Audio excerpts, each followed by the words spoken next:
Hello，大家好，欢迎回到外媒看中国，我是安博然。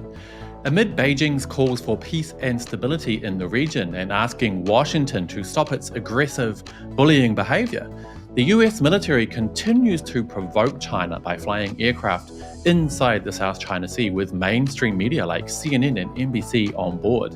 At one point, taking their jet down to just 300 meters above sea level and making a beeline for a Chinese Navy vessel. How ordinary Americans think this US aggression on the other side of the globe is okay is beyond me. Today we'll discuss. This is Reports on China. I'm Andy Boreham in Shanghai. Let's get reporting. Beijing released two important documents last week, one detailing the dangers of US hegemony and the other suggesting plans for peace in Ukraine. Soon we'll chat with friend of the show Eric Zhong about the two documents and how ordinary Chinese feel about them. But first I'll outline the situation for you guys. The first document, US Hegemony and Its Perils, outlines 5 areas in which Beijing believes Washington is bullying and aggressive in the world. For those who don't know, hegemony refers to dominance or control by one group over others. The document says, since becoming the world's most powerful country after the 2 world wars and the Cold War, the United States has acted more boldly to interfere in the internal affairs of other countries, pursue, maintain and abuse hegemony, advance subversion and infiltration, and willfully wage wars, bringing harm to the international community. Now, those of us outside the US, and many inside the US as well, know that is exactly true, but it doesn't seem to stop Washington from continuing to dangerously push and prod the world.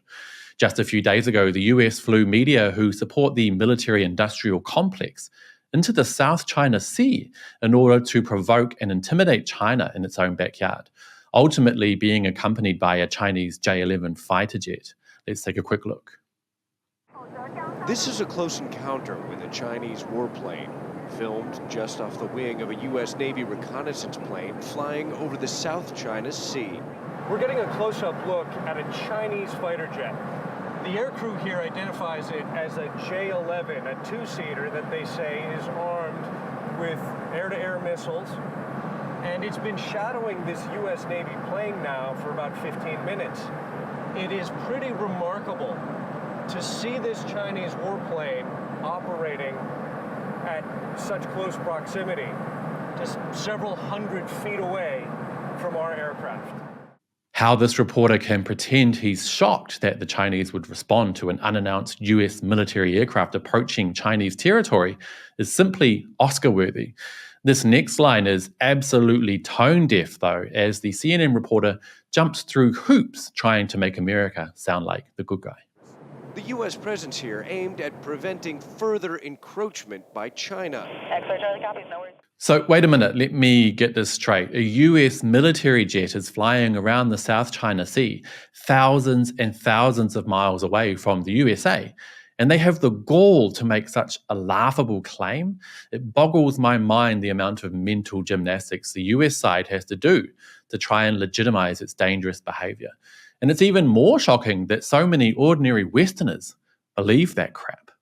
But what happens next truly beggars belief. A pure example of the US's absolutely reckless, dangerous, and arrogant behavior. The US military aircraft shockingly descends to just 300 meters above sea level and makes a beeline for a Chinese Navy ship. Let's watch. We're flying at a low altitude, 1,000 feet, a little more than 300 meters above sea level, east of Taiwan, looking for a Chinese warship currently believed to be operating in these stormy waters.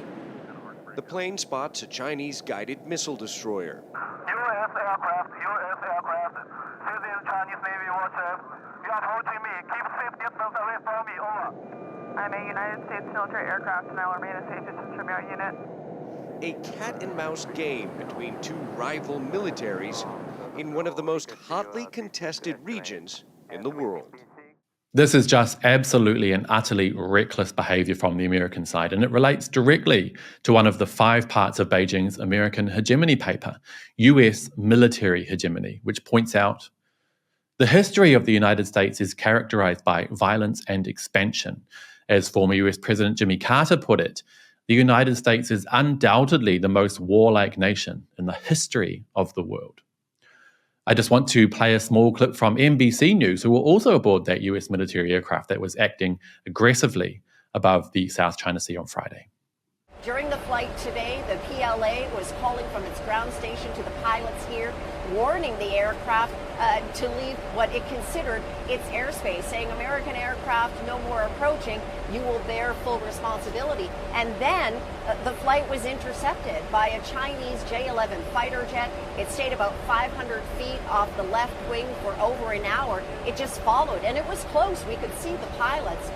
The encounter, in the Navy's words, was professional, but these sort of encounters are happening more often. A more assertive China, along with deeper ties to Russia, as well as the positioning on Taiwan, is opening a new front here, and it has the U.S. and allies in the region now beefing up defenses, like that recent deal to have access to 4 new military bases in the Philippines. A more assertive China, she says. Lady, what the heck have you been smoking? You're literally flying inside an unannounced US military aircraft above the South China Sea, and you have the gall to pretend with a straight face that China's response is not completely and utterly necessary. This is exactly the problem with US military hegemony. Now, here is the funniest part of the NPC report. Let's take a look. The question is, with this standoff in the South China Sea, which is still at a distance, how can it be resolved without a conflict? How can it be resolved without a conflict? Read Beijing's report on the perils of US hegemony, you idiot. The US needs to stop its military aggression all around the world, and it needs to stop edging the world closer to World War III by continuously pushing and prodding in such a dangerous manner. It is that simple. As that chapter on US military hegemony points out, the US has around 800 overseas military bases with 173,000 troops deployed in 159 countries. Now, while the US is allowed to continue pretending that it's a force for good and that its aggression around the world is doing anything other than ensuring the US remains in its position on top, this hideous behaviour will continue. Imagine for a second, if you will, if China sent PLA ships and aircraft on so-called reconnaissance missions all the way over here off the coast of Hawaii, and Beijing brought Chinese reporters along to film when US military aircraft approached while telling their viewers, the US continues to be aggressive as we fly over international waters. If China did that, which, by the way, it has absolutely no desire to do, the US would absolutely go crazy. It is just point-blank hypocrisy. And why is China positioned as such a target for US military aggression? Well, it's simple. It's because China is strong and getting stronger. And Washington knows that China is currently the only country in the world that can put the US in its place and bring an end to US dominance. Dominance that has been devastating for the globe and created nearly 40 million refugees just in recent times. Listen to this comment from Columbia University professor Jeffrey Sachs. Because China has the effrontery to be successful and independent of the United States. And this is not allowed in the game of risk. So China is clearly the enemy, and it's clearly bipartisan. And the American people are fed a lot of hate rhetoric. And 2 rhetorics. One, China took all your jobs, and China's a threat to the world. Beijing released another important document this week titled China's Position on the Political Settlement of the Ukraine Crisis, which is basically a 12-point plan for peace in Ukraine and for the return of stability. Of course, Western media were quick to trash the paper, which is absolutely mind-boggling since its aim is literally for an end to conflict that has so far taken thousands of lives and thrown the world closer to World War III. But hey, we're used to that from the US's warmongering media. Tucker Carlson from Fox News continues to say what no other mainstream media in the US would dare to, that continuation of the Ukraine war could lead to the end of US supremacy, while mentioning just how brainwashed the ordinary American citizen is. Let's watch. If the war in Ukraine continues, we will lose no matter how it ends. The world order is being reshuffled as we watch, and by the time it's over, the U.S. will no longer be at the top of the deck. That is very obvious to the rest of the world. But what's fascinating is how few Americans seem to understand what's happening or its consequences. But how would they know? No one in American politics or media will tell them the truth. Since the first hours after the invasion, Americans have been fed a steady diet of increasingly absurd lies about Ukraine. Google and Facebook have joined with the Biden administration to censor any factual information that contradicts the official storyline. It's dystopian. Now, as we all know, President Biden does not want to end this war anytime soon because it's lining the pockets of the military-industrial complex, who he is 100% beholden to. But I can tell you right now that Washington will not be happy, since Ukrainian President Zelensky has signaled he wishes to meet with China's president to discuss ways of ending the conflict. Now, can you guys imagine how bad the US would look if China was able to negotiate with Ukraine and Russia for an end to this conflict and for the resumption of peace and stability in the region, all while Washington is pushing for continued war, death, and destruction? Such a peace deal would be immeasurably beneficial in helping the world see China's true intentions, and that Beijing is all about peace, stability, win-win cooperation, and the respect of other nations.